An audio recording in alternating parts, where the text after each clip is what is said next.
नमस्कार दोस्तों, मेरा नाम ईशा अग्रवाल है और मैं धौलीप्योर क्षेत्र की निवासी हूँ।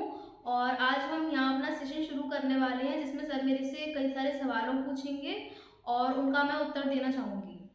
ओके, आपका नाम क्या है? मेरा नाम है ईशा अग्रवाल। फाइन। तो ईशा, आपकी इंग्लिश की क्लास है, लेकिन आज आपका हिंदी भाषा पे कितना कमांड है, कितना प्रभाव है, तो वो आपका आज जांचा जाएगा। ठीक है? तो आप इसमें कृपया अपने कम्युनिकेशन पे अर्थात अपनी भाषा पे ध्यान दें और सारे जवाबों का उत्तर देने की पूरी कोशिश करें। जरूर। ठीक है? चलिए, मैं आपसे जानना चाहता हूँ कि सबसे पहले जैसे हमारे देश में बहुत सारे मुद्दे चल रहे हैं, और राजनीति में को लेकर भी और धर्म को लेकर भी। जी। क्या आप ये जानती हैं? जी जरूर। तो मैं ये जानना चाहता हूँ, इन दिनों धर्म को लेकर और राजनीति को लेकर हमारे देश में क्या क्या मुद्दे चल रहे हैं और उन पर आपकी क्या राय है, यह मैं आपसे जानना चाहता हूँ। तो कृपया अपनी राय इस पर व्यक्त करें। जी ज़रूर। जैसे कि हम सब जानते हैं कि इस टाइम हमारे देश और में। जितना हो सके आप लाउड और खुल के बोलें। जी। जैसे कि हम जानते हैं कि हमारे देश में इस टाइम जो सरकार है, बीजेपी की सरकार है। और सरकार बहुत अच्छा काम कर रही है, कई क्षेत्रों में सफलता प्राप्त हो रही है, जैसे कि शिक्षा और नौकरी के क्षेत्र में कई लोगों को सफलताएं मिल रही हैं। और इस सरकार ने कई सारे नए नियम, कई अच्छे नियम लाए हैं लोगों के लिए, जिस वजह से लोगों का भला भी हो रहा है। लेकिन ये सरकार धर्म के नाम पर राजनीति करती है, जो कि सही नहीं है। हमारे देश में आजकल सांप्रदायिकता हो रही है। लोग को धर्मनिरपेक्ष होना चाहिए, इसकी समझ देने के बजाय वो लोगों को सांप्रदायिक बनने के लिए उकसा रहे उकसा हैं। रही है। ओके, तो क्या ये सच है? मतलब, लेकिन आपको किन बातों से ऐसा लगता है कि सांप्रदायिकता है और लोगों को भड़काया या उकसाया जा रहा है? ऐसा क्यों लगता है आपको? क्योंकि जैसा कि हम जानते हैं कि हमारे देश में हिंदू और मुसलमान लोग एक साथ रहते हैं, शुरू से ही एक साथ रहते हैं। और हमारे देश के बंटवारे के बाद जब पाकिस्तान बना और उसके बाद हम स्वतंत्र हुए, उसके बाद हमारे देश में दोनों धर्म एक साथ रहते हैं तब से। मगर अब जो हमारी सरकार है वो उन लोगों को हर क्षेत्र में दूर करना चाहती है। मतलब वो उन्हें आगे नहीं बढ़ना देना चाहती। वो चाहती है कि मुसलमान देश से निकल जाएं या फिर हमारा देश जो है वो हिंदू राष्ट्र बने। लेकिन ऐसी सोच सही नहीं है, क्योंकि एक देश वही है जिसमें सारे धर्म के लोग एक साथ रहें और बिना किसी भेदभाव के। तो इसमें आपको क्या लगता है, किसकी गलती? सरकार ऐसा करती ही क्यों है? और जैसे कि मुस्लिम भाई हैं यहाँ पे, तो और भी हैं, सिख और ईसाई भी हैं, भले ही उनकी संख्या बहुत कम है, लेकिन ऐसा मुसलमानों के प्रति या खिलाफ ही क्यों? बाकी और भी तो धर्म हैं। तो अगर कोई गलत होता सरकार में तो वो सभी के खिलाफ करता। तो इस पे आपकी क्या राय है? देखिए, जैसे हम जानते हैं कि हमारा शुरू से ही मुसलमानों के प्रति थोड़ा गुस्सा रहा है, क्योंकि हमारे देश पे मुसलमानों ने राज भी करा है। इस वजह से हमारा कुछ गुस्सा इस वजह से उन पर है। और जो हमारे राज बाकी अंग्रेजों ने भी किया था, जी तो सर। क्रिश्चियंस पे क्यों नहीं होता वो गुस्सा इतना? देखिए, इसमें बहुत सारी चीज़ें हैं, जैसे कि उनका हमारे देश में उतना सहयोग नहीं है, या फिर वो लोग एक अपनी अलग उसमें रहते हैं, अलग अपनी क्षेत्रों में रहते हैं। हाँ। लेकिन जो मुसलमान हैं वो ज़्यादातर हमारी संख्या में है, या फिर हम कह सकते हैं कि दूसरे नंबर पर हैं। पहले नंबर पर हमारे देश में हिंदू हैं और दूसरे नंबर पर मुसलमान हैं। ओके। तो उनकी भी एक बहुत बड़ी संख्या है, अल्पसंख्यकों में उनकी बहुत बड़ी संख्या है। और वो लोग कई बार देश में सांप्रदायिकता फैलाने की कोशिश करते हैं, कई बार देश में लड़ाइयाँ करने की कोशिश करते हैं। तो ये सांप्रदायिकता जो फैलाता है, ठीक है, ये मैं जानना चाहता हूँ, ये आपको क्या लगता है फैलाता कौन फैलाता है? इसमें किसका फायदा है और इसमें गलती किसकी है? दूसरा, मैं चाहता हूँ इस आप सुझाव दें कि आखिरकार इसका सल्यूशन क्या होगा अंत में। देखिए, मुसलमानों पे हमारा जो गुस्सा है उसके कई कारण हैं और मेरे हिसाब से वो कारण सही है।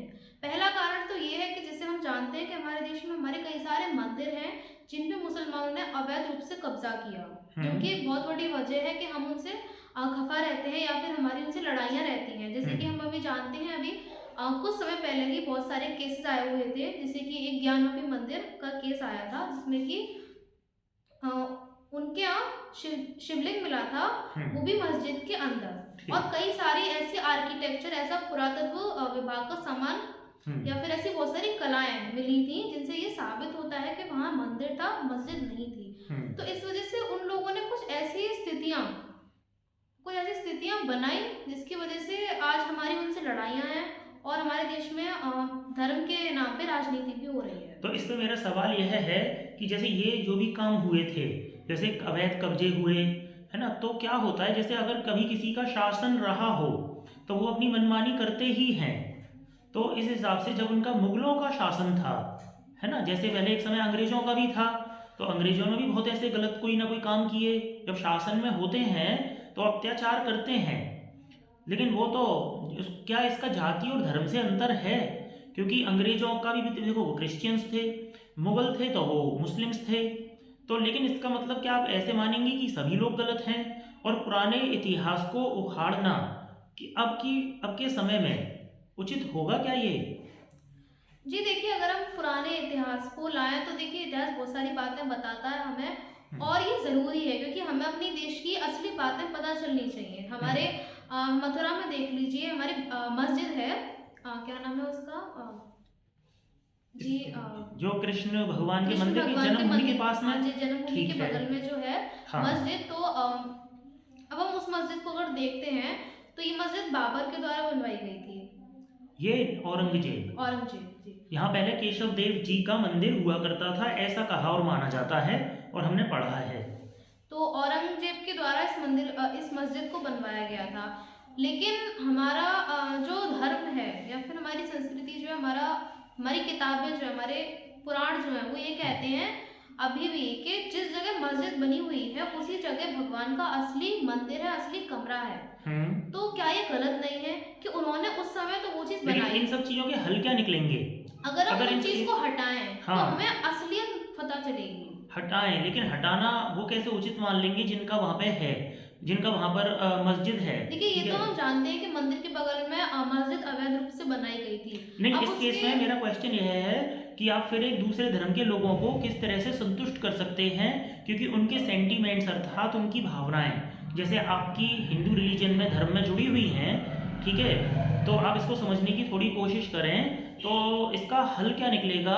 जैसे मंदिर को मान लो इसका उल्टा होता अगर, है ना, जैसे हिंदुओं के मंदिर बने होते मस्जिदों पे, मान लो उल्टा लेके चलते हैं, तो आज पुराने इतिहास की वजह से उन्हें उखाड़ा हटाया जाता, तो फिर आपको कैसा महसूस होता? पहले थोड़ा सा आप उसको सिंपैथाइज करके और एम्पैथाइज करें, है ना, एक समानुभूति अपने अंदर ला करके उसको सोचें। फाइन, क्योंकि हमें हल के बारे में सोचना है। तो मैं जानना चाहता हूँ, अपनी प्रतिक्रिया व्यक्त करें आप, और इसका हल आखिर क्या निकलेगा? तो क्या यह लड़ाई को बढ़ावा, एक तरफ आप धर्मनिरपेक्षता की बात कर रही हैं, तो दूसरी तरफ क्या इससे सांप्रदायिकता नहीं फैलेगी? इसका हल कैसे निकलेगा कि वो लोग रुष्ट भी ना हो और हल भी निकल जाए? मतलब अर्थात मेरा कहने का तात्पर्य यह है कि दोनों ही समुदाय के लोग खुश हों। क्या इस तरह का हल कोई निकल सकता है?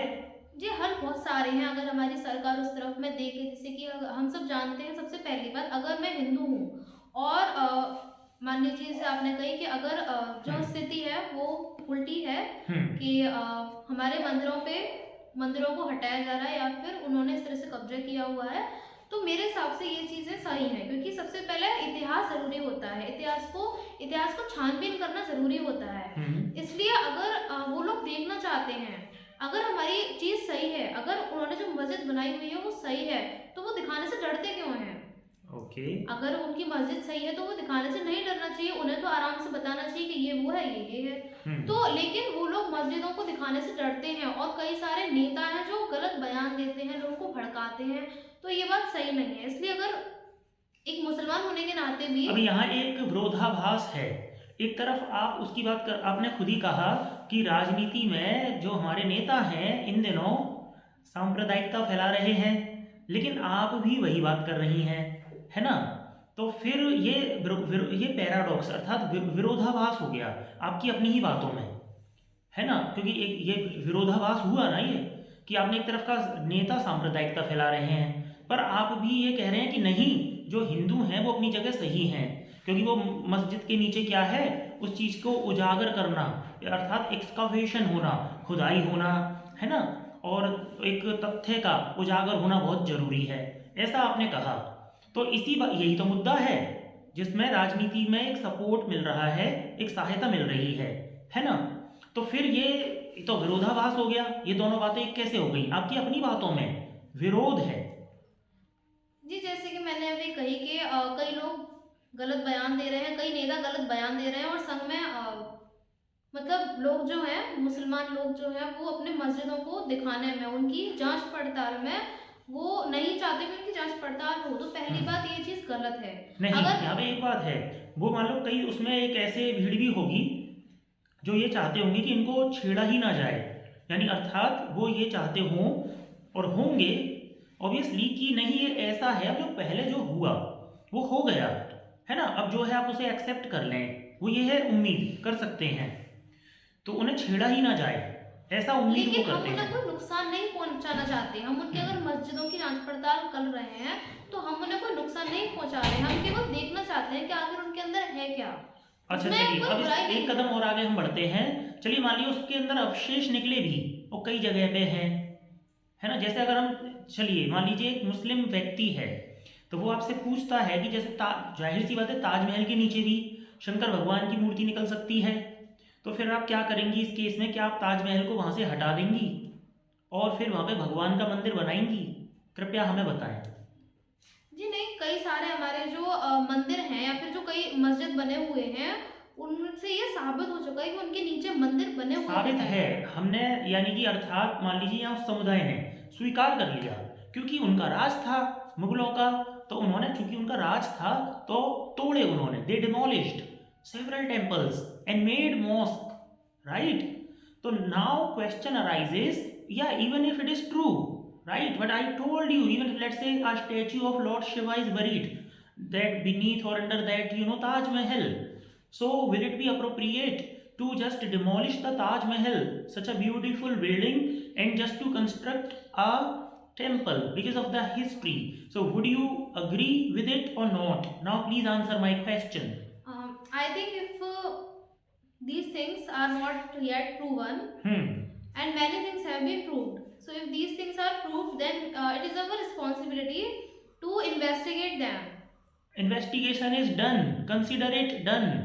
Now let's come to the point. Yes, Lord Shiva's statue appears, let's say after the excavation.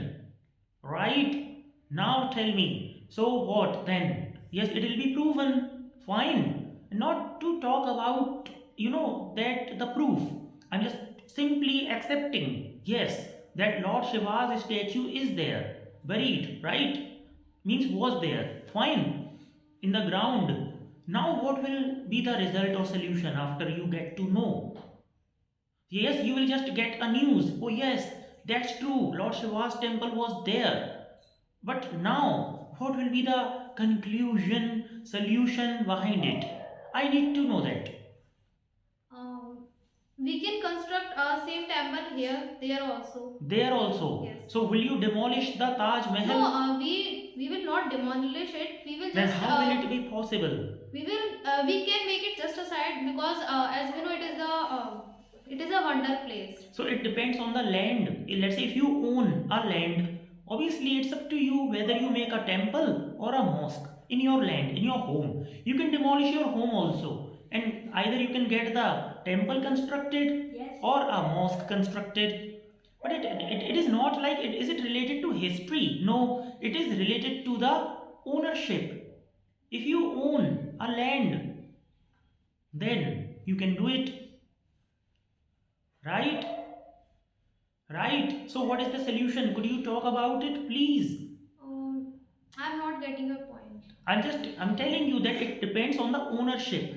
You're telling that we should get a temple constructed. So why only there? You can get the temple constructed anywhere in India and as many as possible. Why don't you just demolish a portion of your or the part of your home and get a temple constructed? If any shivling Yes. will be found there, Hmm. so if we will construct a temple there, so it can be a sign that Okay. here a shivling was found, and that's why this temple has been made. So I think it will please you Yes. that at the same place that temple is there. Yes. So if you get this news, you will be pleased. Yes.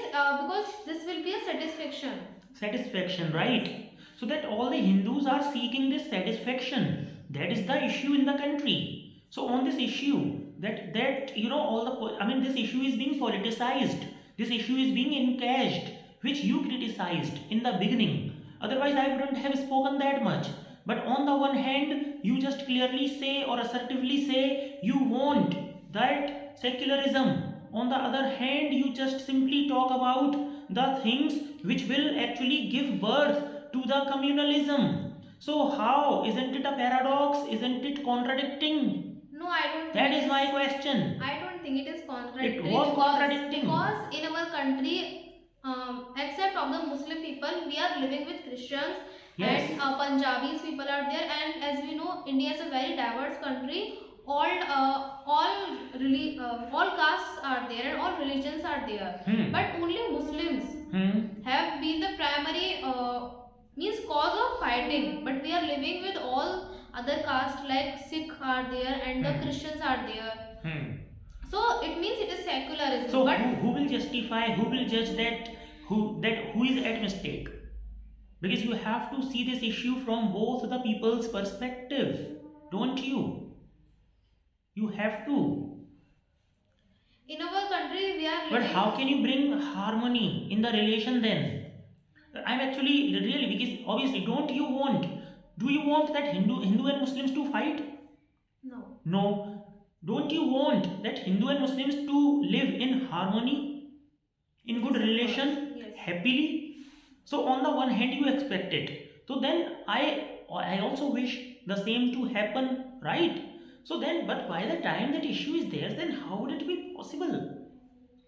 I think if we are So I'm sorry to interrupt you. Yes. That is why I'm seeking a solution, and I will highly appreciate you if you come up with any solution. Then obviously, actually, even the politicians, all the leaders will appreciate you if you come up with a solution.